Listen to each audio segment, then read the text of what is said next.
Okay, so the effective briefing skills, no, require the ability to handle face-to-face meetings and briefings with confidence, even when working in an increasingly online world, no? Kahit po online platform pa yan, 'di ba? Or kahit face-to-face pa yan, we can still facilitate effective briefing, no? Because of our skillful, 'di ba, members of the briefing or the team, no? So, learning superior briefing skills not only benefits organization, but also helps personal development and career enhancement, no? Okay, so ito pong ating skills in briefing or in conference, no?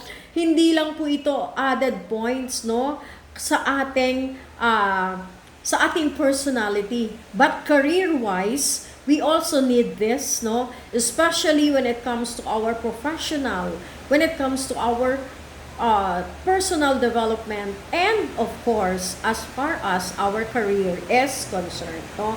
Ngayon po, that you are considering your career enhancement, diba? My dear OCC students of NCRTC, no? You are really honing your talents and skills, no? Now that you are under your career course, diba, na OCC nga po, Officers Candidate Course, you need to enhance personality and your professional development, no? You need professional or the career enhancement, okay? So extemporaneously is different from impromptu, no? What does it mean? Bakit nakasama natin to, 'di ba? So, pag sinabi po nating extemporaneous and impromptu, these are kinds of speech, 'di ba? Na pareho po sila na they are not prepared or in an instant, 'di ba? Pag sinabi nating impromptu, eto po talaga, no? There is no preparation. Kumbaga, when we talk about impromptu, no, parang dito sa setup natin that you are going to answer the question, no, or you are going to participate in the discussion, 'di ba? Na hindi ka nag-prepare kung ano ba talaga yung sasabihin mo. So that is the impromptu. That's the kind of impromptu speech, no? O kaya naman po, magdi-deliver ka ng speech in front of the people, in front of the audience na hindi ka prepared, no? Or hindi mo alam kung ano yung topic na i-discuss mo, 'di ba? So that is the impromptu speech. Kaya lang dahil may ability ka nga, no? You are professional, you have this effective briefing skills, you have this conference, no, and briefing skills, madali mo pong magagawa ang impromptu speech, 'di ba? Because you are used to it, 'di ba? Ginagawa mo paminsan-minsan or ginagawa mo from time to time. 'Di po ba? And another thing is the extemporaneous, no? Extemporaneous speech naman po, you are given a short period of time to prepare. Maybe 5 minutes or 10 minutes preparation, no? So yan po yung yan po yung instant, no, speech na mapapasabak ka, 'di ba? Sa pakikipagtalastasan or in the conversations, 'di ba?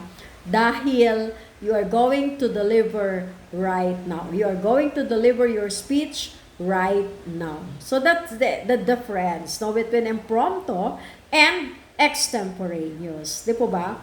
So, this only means, no, that the briefing is done without prior preparation or notes, no? Yun po ang sinasabi natin, extemporaneously and when it comes to impromptu, no? Unless you are really skillful at speaking off the cuff, impromptu probably is not a good approach to presenting a briefing which needs to be accurate, concise, coherent, no? With coherence. So, ibig sabihin, there must be an organization of thoughts, 'di ba?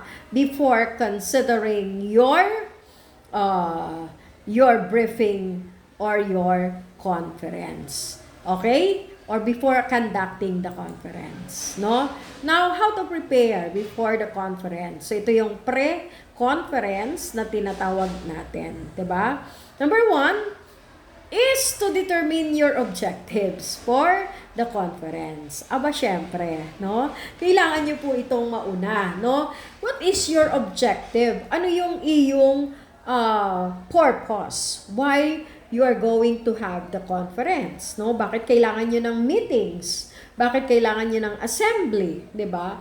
Or bakit kailangan nyo mag-gather in one place? For what? No? What is the purpose of doing that? Diba? So, determine your objectives, no?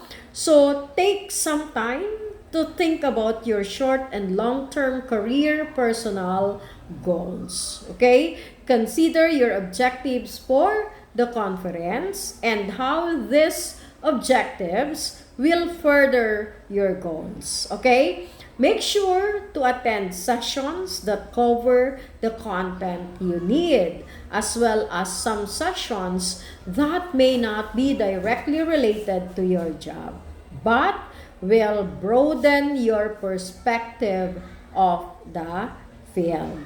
No? So, ibig sabihin po nun is you have to identify first your objectives, no? Your goal, your purpose, why you are going to conduct the conference. Okay? Next po. May question po ba? Okay. So after that, when you have the objectives, here comes the planning. No? So pre-conference po 'yan, no? Kaya nga may pre, so there is planning, 'di ba? So the planning a conference can feel overwhelming at times. Yes. Nagkakraming kayo, no? Hindi nyo alam kung saan kayo magsisimula, 'di ba? Or anong strategy or anong approach ang inyong gagawin, di po ba? Dahil kasi planning pa lang 'di ba? Hindi nyo pa nako-conceptualize what is really the conference that you're going to perform or that you're going to have. Okay? So, after all, a planner has to consider many different aspects, no? Sipin po natin na ito po ay gawa ng isang intelligent mind, no? Kasi ang planning ay hindi basta-basta, 'di ba? Kailangan po ninyo ng effort, no? Kailangan niyo ng working mind, 'di ba? On how you plan, 'di ba? The conference. No matter if it's a small conference of 50 people or a large conference with thousands, okay? Certain pre-planning must stay consistent. With the smaller conferences, you may be on your own and having to do all of the planning. With the larger conferences, you will have a team to help provide support, no? Either way, as a lead planner, you have to keep two important things in mind from the very beginning: communication and organization, no? So planning, let's say for example, you're going to have the graduation ceremony, di po ba? So ceremony is also a product of the conference, di ba? Yung planning stage ninyo pa lang, hindi po biro, no, ang magplano, no, ng isang event. Especially, kagaya nga niyan, no, graduation ceremony. Yesterday po, I attended the graduation and the recognition of RTC4A, 'di ba? Wherein invited po ang mga instructors doon. So I attended, 'di ba? And I am so proud, no, of those new recruits, graduates, no? Talagang they really exercised and showed us their exemplary performances, no? So kudos po sa kanila. At syempre kudos din sa inyo, no? Kasi kayo yung mga seniors nila, 'di ba? So like for example nga po, no, yung planning an event, no, simple lang po kung tutuusin natin, 'di ba? Yung pagpaplano, especially if you're already an expert, okay? Pero kung hindi ka pa masyadong gamay, no? At syempre, kapag yan ay graduation or a certain event, hindi po pwede na ikaw lang, solo ka lang na magpaplano, no? It is very impossible for you to facilitate such kind of event if you are alone, No, kailangan marami kayo. It should have a team at meron po kayong iba-iba or you are having different different assignment to perform, no, when it comes to the conference or having a or planning a big event. Okay, next, yan. So communication is the key. If you are a leader trying to facilitate the conference that you're going to have, communication is number one. Kick-off meetings are a must, and yes, even for smaller conferences. Communication is very essential. No? Lalo nga po kapag yan ay big event, kailangan mo ng mga kasama, kailangan mo ng mga subordinates. And open line of communication is all you need in order to establish a concrete plan on what you're going to do in the coming event, no? Next po, connect back to your event goals, no? Connect. At this point in the process, you should have defined your meeting's vision. Ano yung vision? Ano yung purpose? Why you are conducting the meeting, di ba? So the meeting's main goal or vision should guide all the decisions you have to make throughout the planning process. Now is the time to make sure that everything you do during pre-conference planning ties back to your original goal and your why. Why? Always ask the question, why? Why? Why is it that we have too many objectives? Why is it that we have too many compliance? No? Joke lang po. Okay, so there are too many whys in holding a certain event. No, mga ma'am and sir. Next po. Let us try to have first some definition of terms, no? Or some of the terminologies that are associated with our conference. Okay? We have conference. This guide applies to all classified conferences. Kagaya po ng definition natin kanina, no? That a conference for purposes is an official exhibit convention, no? Kagaya po ng sinabi ko kanina. This is what we call conference. Hindi lang po basta meeting, no? Pag sinabi natin conference, hindi yan basta meeting. Ang conference po minsan in the form of seminar. Ang conference po minsan 3 days to 1 week, no? Pero yung mga short conferences po na yon ay para lang sa ating unit, no? Yung pagkakaroon natin ng mga short conferences, 'di ba? Kung malalaking event po 'yan, hindi tayo kailangan mag-solo, no? Kagaya ng sinabi ko sa inyo kanina. Alam natin na talented ka, pero mas magiging effective ka kung marami kayo. 'Di ba? Kung marami kayong magtatrabaho for the effectiveness and for an efficient resolution of your problem. 'Di ba? So yung atin pong mga planning, yan po ay kasama natin sa mga research natin, 'di ba? Kaya lang itong conference is more specific. No, is more specific. Pero pag sinabi po nating staff study, marami po ang pinagagamitan ng staff study. Samantalang excuse me po.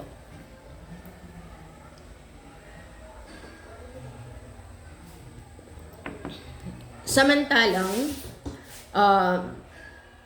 kung marami kayo, no, dapat nasa team. And of course, kapag maliit lang 'yan, pwede naman po, no, na solo-solo lang, no. So, another, the conference proponents. The conference proponents is the organization or activity sponsoring the conference, no? So, halimbawa, kayo po, OCC Alpha. So, you are the proponent of the conference, no? So, bahala po kayo maglagay, no, ng inyong mga technical working group. Sino-sino po ang ilalagay. So, syempre, pag sinabi nating practical application, that is the vision of labor, mga maminser, no? Delegate the different tasks, no? The president will do that. Okay? So, threat assessment po. What is this threat assessment na tinatawag natin? So, the threat assessment that we are talking about is the process of analyzing possible threats by continually compiling and examining all available activities all available information concerning potential terrorist activities that could target a facility, no? So, potential terrorist activities, halimbawa, no, yun po ang inyong anong tawag dito, ang team ng inyong conference, no, meron kayong threat assessment na gagawin. So, pwede po ito, no? Pero, ito nga po ang sinasabi natin, analyze the possible threats by continually compiling and examining all available information concerning potential terrorist activities that could target a facility, including the review of factors for the presence of a terrorist group, no? Ayan, binibigyan na po kayo ng example, 'di ba? Kung paano nyo ikakandak ang inyong conference and briefing techniques, no? So, operational capability, activity, intentions, and operating environment, no? So, ito po ay isa sa napakaraming considerations na pwede nyong kunin, no? When it comes to the preparation of your conference. Ito po is a good topic, no? Itong ating threats, no? So the development of an evaluation of a potential terrorist threat, no? Banta ng mga terorista, and the product of the threat analysis for a particular unit, no? So meron din po kayong pinanghahawakan na analysis, no, or your prior evaluation, 'di ba? Prior evaluation before discussing that particular topic. Ano po, mga mami sir? So, next na po tayo. May question po ba? May question, mga mami sir, so far? Hindi ko na po muna kayo masyadong tatawagin dito. Kasi nga po, kailangan ay practical exercise, no? So, vulnerability assessment. Yan, meron din po kayong tinatawag, no? Kung meron po kayong, if you have this threat assessment, pwede naman po ang sa vulnerability assessment, no? So, it is the process through which a determination is made regarding the susceptibility to attack and the broad range of physical threats to the security of personnel and facilities, which provides a basis for determining anti-terrorism measures that can protect personnel and assets from terrorist attack, no? So, yun po yung vulnerability. Is there any other threats, no? Vulnerable ba yung inyong conference venue, 'di ba? May threat ba kayo na na-identify upon the assessment, no, of the location or of the place, 'di ba? So, that is vulnerability assessment. So, yun pong terrorism, no? Itong threat assessment, para po yan sa terrorism. Ito pong vulnerability in any other crimes, no? Pwede po itong vulnerability assessment na inyong gagawin. Kung hindi naman kayo for anti-terrorism conference, yung inyong ginagawang conference, edi skip nyo po yun, no? Ang sa atin lang po is nagbibigay po tayo ng notice, 'di ba, ng reminder, no, kung saan siya dapat kabilang or kasama. Okay? So ito na nga po yung ating slide number 11. O 'di ba? Ang bilis natin. Konting slides lang po ito, no? So the conference and briefing techniques are divided into 4 subtopics, no? And ito pong 4 subtopics na to has also a corresponding result-based performance, no? Yung meron kayong na-perform. Okay? Kaya po, ito ay bale subdivided into 4 topics. Okay? So, sige po. Ito naman po, medyo malabo, no? Appendix A-1 po ito. Ang nilalaman po nito ay yung sinasawag natin na vulnerability assessment, no? Ito na po yung sinabi natin kanina na banggit, no? The event overview, identify conference, security officer, date, name, and location of event, date of assessment, brief summary of assessment, no? Then you have the different threat information that you can include, okay? And then the site information, no? Yung informasyon ng lugar kung saan nyo ikakandak ang inyong conference, no? Okay, the next one po is identify any ongoing military events that might directly affect the conference, no? If there is military events or meron pong joint force ang police at ang army sa kanilang pagtupad ng tungkulin, pero meron silang mahalagang bagay, no, na kailangan isagawa, so be it. Okay lang po yun. Kaya lang, i-take note, no? Isabihin dito sa ating document. Okay? Next, identify any ongoing civilian events that might directly affect the conference. No? So, identify ano-ano ba yung mga ongoing civilian events, no? Na nakaka-distract, for example, 'di ba? Ng pag-aaral o ng inyong concentration. So, you have to identify that. And then the list VIPs expectants to attend the conference, no? Ibig sabihin, nagbigay na ba ng confirmation, no? Nagbigay ba kayo ng confirmation or ng information na may nangyayaring another event, no? Diyan sa ating venue. So, yun po. And then, number ano na ba to? 2 list VIPs expected to attend the conference. Siyempre, alam po ninyo yan, di ba? Nandun kayo sa list of guest. Kasi siyempre, bakit may maliligaw na ibang guest ay hindi naman siya nakalista, no? Ganyan po kasi minsan nakakalusot, 'di ba? At naghahasik sila ng crime or hindi magandang gawain, no? So emergency response capabilities. Ayan, i-identify niyo rin po. Ito na po mismo yung template na gagawin niyo. Additional input, no? Yung travel time niyo, yung inyong mga allowances, that's important, 'di ba? Kung kayo ay lilipad or sasakay kayo ng eroplano, dapat 2 weeks pa lang approve na yung inyong itinerary or yung inyong TA, 'di ba? Travel allowance, no? 'Di ba sa gobyerno meron pong mga ganyan, 'di ba? Next, we have yung execution na concept of operations, personal security, responsible for security of principles to include movement during emergency response procedures. Okay, ang haba naman ng subtopic na ito. Pwede namang personal security na lang, no? Tapos ilagay na nila kaagad doon sa kanilang discussion, no? Yung part na ito. Okay, na sinabi ko. Ano nga pong part yun, mga maming sir? Nandyan pa ba kayo?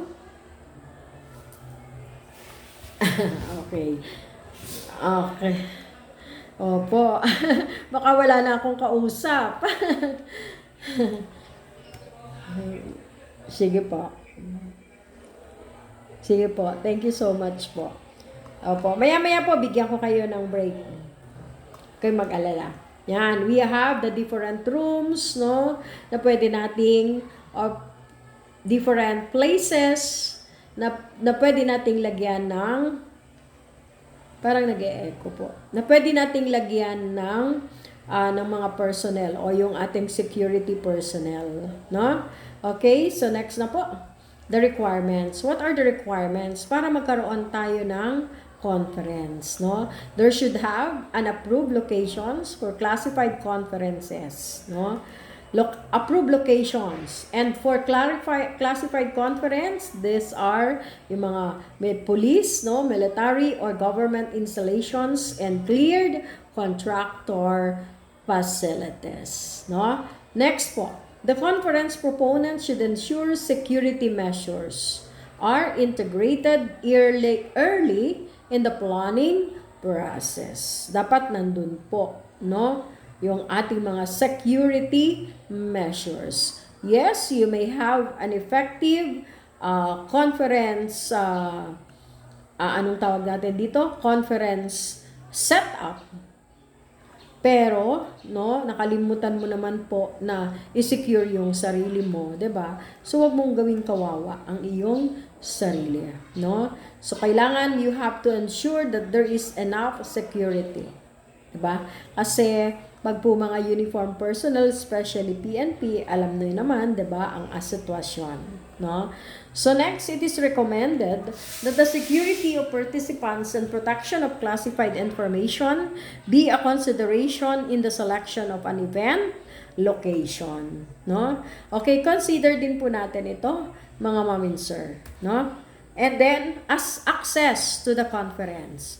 So, specific sessions thereof at which classified information will be discussed or disseminated should be limited to persons who possess an appropriate security clearance and need to know, no?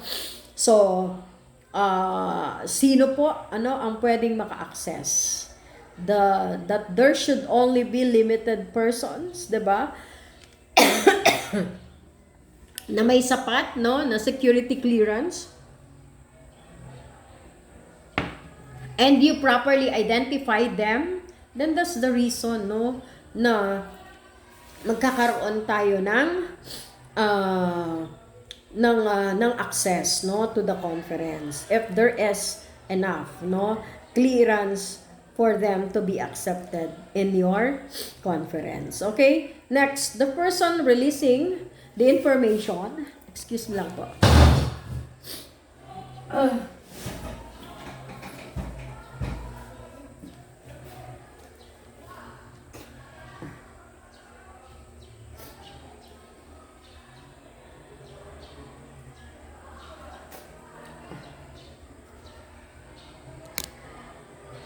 Is very important po, no? To survey or to have the survey of the location, 'di ba? Kagaya no, kapag pupunta si president, no, sa isang lugar, so merong advance party, 'di ba? To help in the security check, 'di ba? So, ayaw natin na may mapapahamak, especially ang ating president. Di po ba? Na ating pinoprotektahan. Okay? Another, procedures should ensure that classified documents, recordings, audiovisual material, notes, and other materials created, distributed, or used during the conference are controlled, safeguarded, and transported as required. No? Excuse me. So we have to ensure that all the documents, no, ay ma-secure natin. No, lalong-lalo na yung conference natin ay sa pagkakaroon ng investigation about the heinous crime, no, na na-involve ang ating governor. Saan nga po 'yon? Sa Negros Oriental ba? Tama po ba? Okay, so doon po, no? Anong apelyido niya? Degamo? Degamo po ba ni Governor? Yes, so we have to know that, no? Opo. So, very relevant, no? Sa mga nangyayari sa atin ngayon sa paligid. That we should not compromise the security of all, no? Of all the individuals present in a particular event. Diba? So the conference proponent is responsible for providing access control to the conference area through visual recognition or identification. No? So if appropriate, The conference proponent will request the conference facility to provide supplemental security personnel. Kung kinakailangan po nating magdagdag ng security personnel, why not? No? Because we know for a fact that it is really deemed necessary to have that augmentation na tinatawag natin, di ba? Or additional security force para ma-secure natin, no? Minsan po kasi nagpapakampante tayo, no? O tingnan nyo, nagpakampante ang mga security personnel. Maybe, no? Ni governor. Imagine, basta na lang nakapasok yung mga armed personnel. Pero hindi natin masisisi kasi they are in uniform, no? In uniform ba? Parang, opo, naka-uniform sila, no? So, yun po ang ating dapat isipin or i-consider, no? So, another, announcement of the classified conference should be unclassified and limited to a general description of topics expected to be presented, no? So, the topics, the names of the speakers, the logistical information o yung inyong mga pangangailangan, no, during the conference, and administrative and security instructions. So lahat po ng yan na nabanggit ay napaka-importante. At alam ko po na ginagawa nyo na yan, no? Ito pong purpose natin ngayon ay hindi para turuan kayo kung paano magsagawa ng conference and briefing techniques, but ito po ay ituturo ninyo sa inyong mga subordinates. 'Di ba? You will become inspector. You will become leader ng inyong grupo. So, it is very important po that this tourists should be properly teach or taught to your subordinates. Ano po, mga ma'am and sir? And another po, if you are going to have your info drive, no, sa ating mga communities during the PCR, importante din po ito. So that the people know, the people will know, no, yung lecture namin sa inyo ay pwede nyo rin pong i-lecture, no, sa inyong magiging audience, sa inyong magiging mga trainees, no, for this particular topic. Ano po, mga ma'am and sir?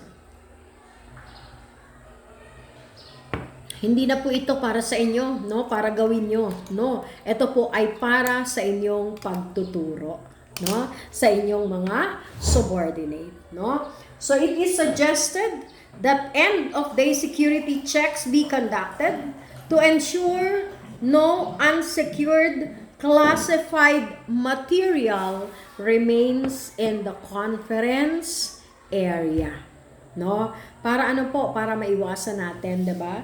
Na pakalat-kalat or mag-leak, no, yung mga informations na ibinibigay natin, 'di ba? So in the restoration, importante po. Baka merong naiwan, 'di ba? Na mga classified materials, no? So dapat po they are contained or they are secured or stored in approved security container. Okay? So, the attendance of foreign nationals, hindi po natin may iwasan na meron tayong mga attendees, no, ng mga foreign nationals, 'di ba?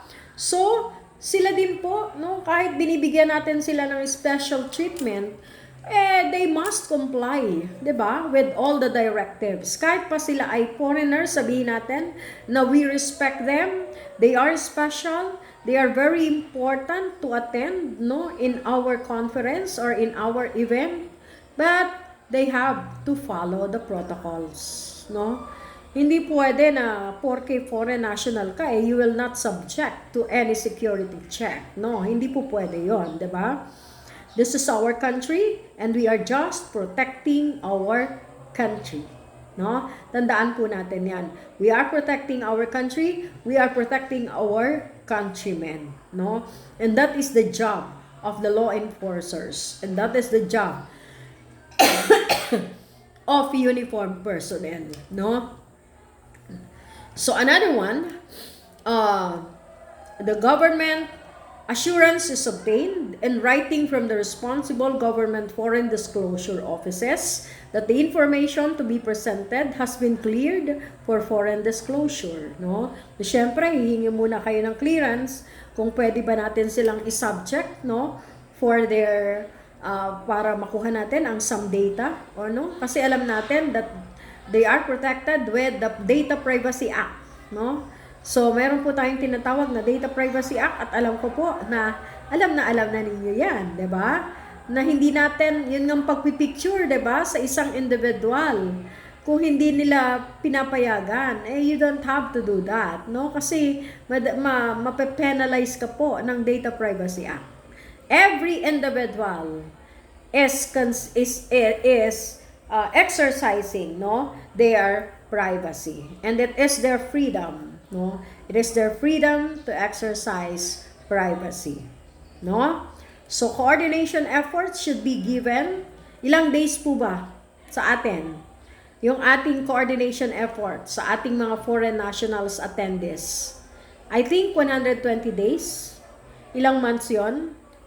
4 months, 'di ba? Kapag mga foreign dignitaries, 120 days before, dapat po alam na nila, no? Alam na nila yung kanilang dadaluhan or yung a-attendan nila na conference, no? Kagaya ng mga, ano ba yun? Asian, ano nga tawag natin dyan? Yung mga global warming, no? Na conferences in other countries. So, yan po ay ipinapaalam na, no? Sa mga participants, sa mga members, 120 days. Dito po ba sa atin ilang days? Tama ba? Yung 120? Kasi in general po to no? This is the protocol. Yung 120 days. So, the 120 days lead time prior to the conference date to ensure the completion, no? And now, let us have the procedures. Okay? So, the procedures, the approval process for conducting classified conferences may vary. So, you may refer to component-specific guidelines, no? Conference proponents should be aware that a proposed conference location may be denied due to an unfavorable threat assessment, no? So, it is recommended that the conference proponent's security lead ensure the following are accomplished, no? So, syempre, kung hindi po ligtas or risky ang isang lugar, wag po nating papayagan, 'di ba? We should not give them the clearance, okay? So, what are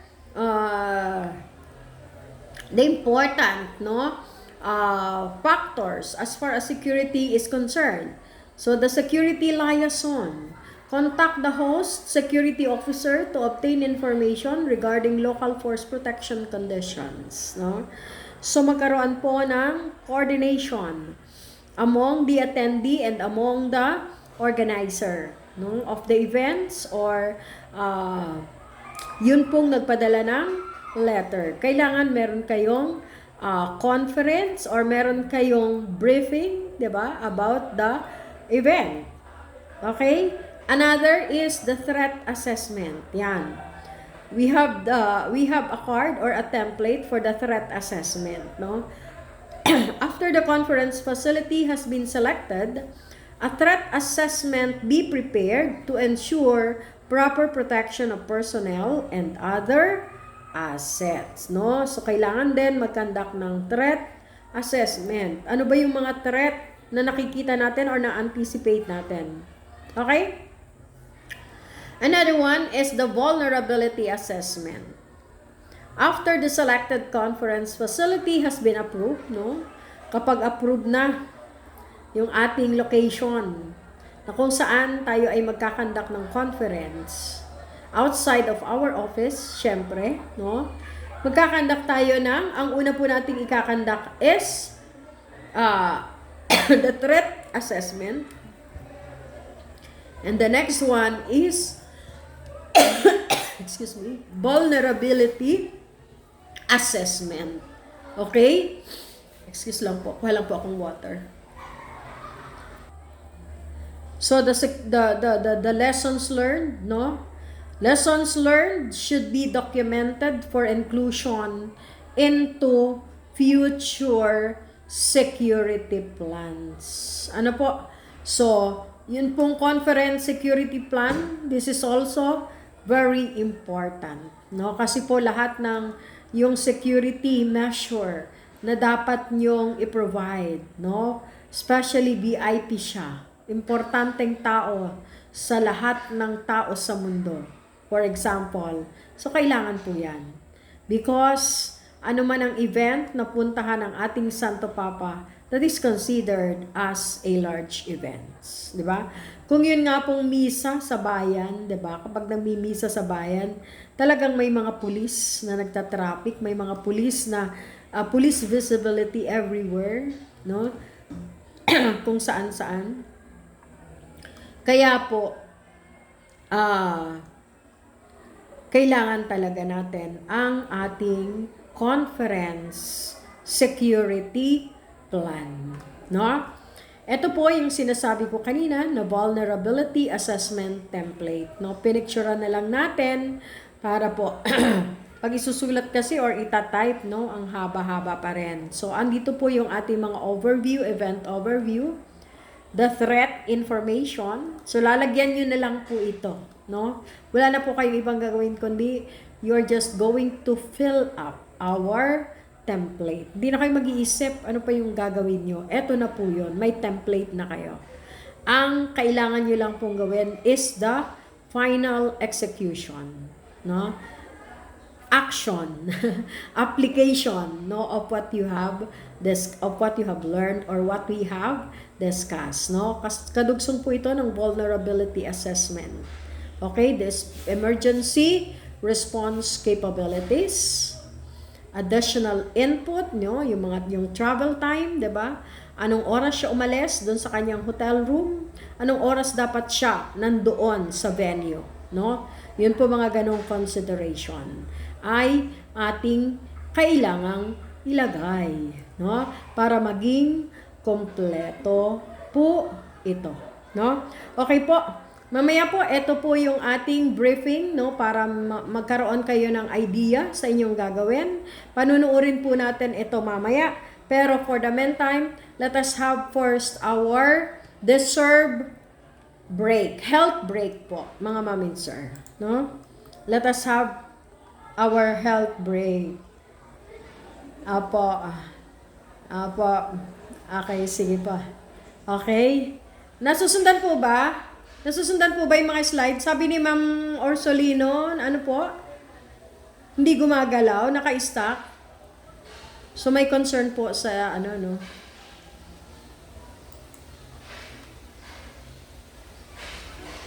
Apo. Hindi po, wag po kayo mag-alala. Maliit lang po ito para sa para sa akin yung para makita ko kayo, makita ko din yung slides ko, kaya po lumiit siya. Kasi po, pag malaki, slides lang yung nakikita ko or nababasa ko, hindi ko po kayo nakikita. Ganun po ba? Kaya po medyo pinaliit ko. Pero huwag po kayo mag-alala kasi ibibigay ko naman ito sa inyo. Bibigyan ko kayo nito. Apo. Ito po, huwag po kayo mag-alala. PEMS Crisostomo. Yes, I will give you po. Apo. Yun din pong nire-request ko sa inyo. Please subscribe. Parang ang unti nang nagsusubscribe sa inyo. Parang 20 lang. Parang 20 lang sa OCC. Internet lang naman ang kailangan para makasubscribe, diba? And your email ad. Ano po? Sige.